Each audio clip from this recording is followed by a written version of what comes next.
Now we're going to hear from a response from our discussants. First of all, we're going to hear from Andrew Norton, who is the Director of Research at the ODI, and a response. Thank you very much, Paul.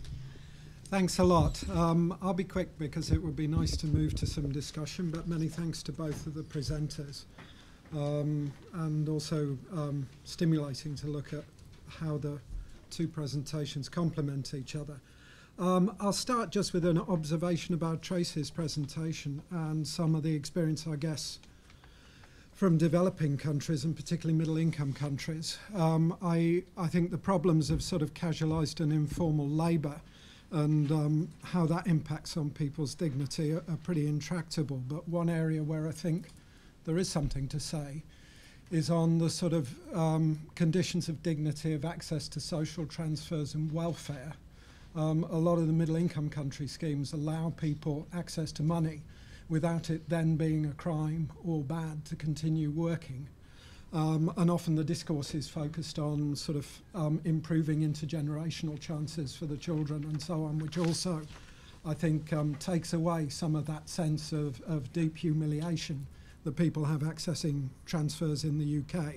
And the other famous example, which many of you will know about, is the Employment Guarantee Scheme in India, where people have a right to work, and a lot of effort's been put in the national scheme, for example, using local institutions rather than contractors to ensuring, again, that the conditions of that work, particularly for women, are not humiliating. So I think there are things to learn from some of those about how people can access support from the state without being humiliated.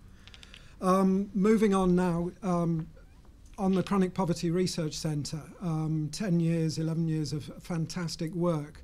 And I think there is a danger it'll be really missed because it's been a space for looking at things and for asking questions that sometimes wouldn't otherwise have been asked.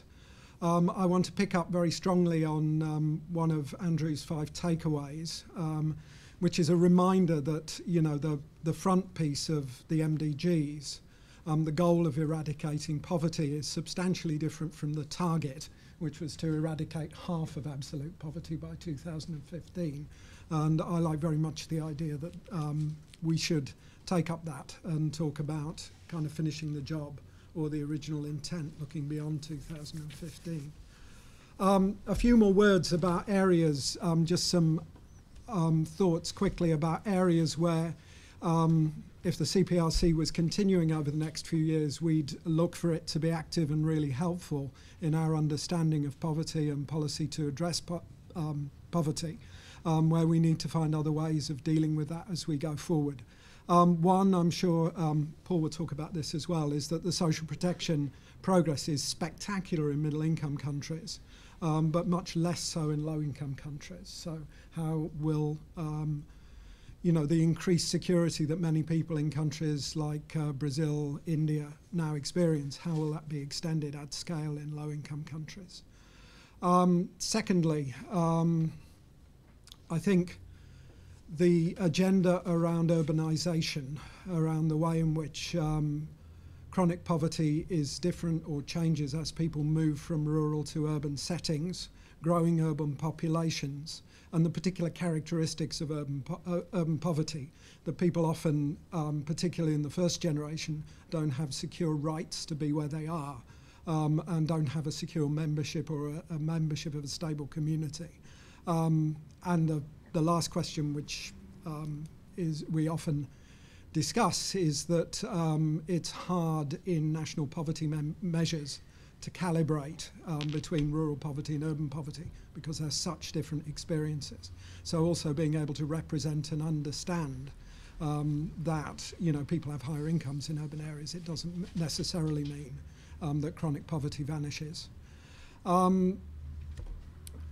A couple of other points. One is on something that's very much in the news with the new Oxfam campaign, but impacts of price volatility and what we're seeing about rapidly increasing pressure on people's access rights to natural resources, land, water, and also informal access rights to minor forest produce and so on, which are often critical for poor people and particularly women's livelihoods, that is something I'm sure that's going to be a big part of the story on chronic poverty in the coming decade, and much more than it's been in the past decade.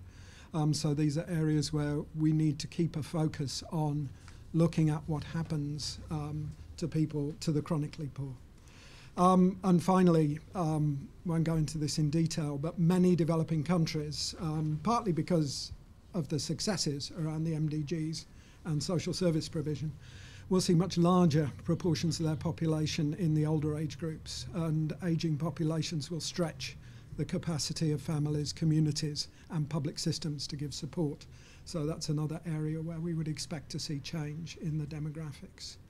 And finally, just again, many thanks to the CPRC and to DFID for funding it over that period. I think it played a big part in one of our current stories that we look at a lot, which is how does the politics of change work in a country like Brazil, where there is real progress on a sort of solid political coalition that has a real intent to reduce chronic poverty. How do you get there? I think CPRC played a big role in putting that on the table, and also reinforcing the plea at the end of this that one of the things we need going forward is a lot more work which tracks people over time. We need it, I guess, building on Tracy's presentation as much here in developed countries as in developing countries. But we know from the experience of this work that where we have kind of longitudinal work which tracks the experience of people over time, it really helps us to understand what causes movements both in and out of poverty, and what leads to the kind of step changes in people's conditions that Tracy's informants were highlighting and pleading for. And finally, I think more work, as we've discussed, on country level capacity to analyse poverty and to work with it in a development context. Thank you very much indeed.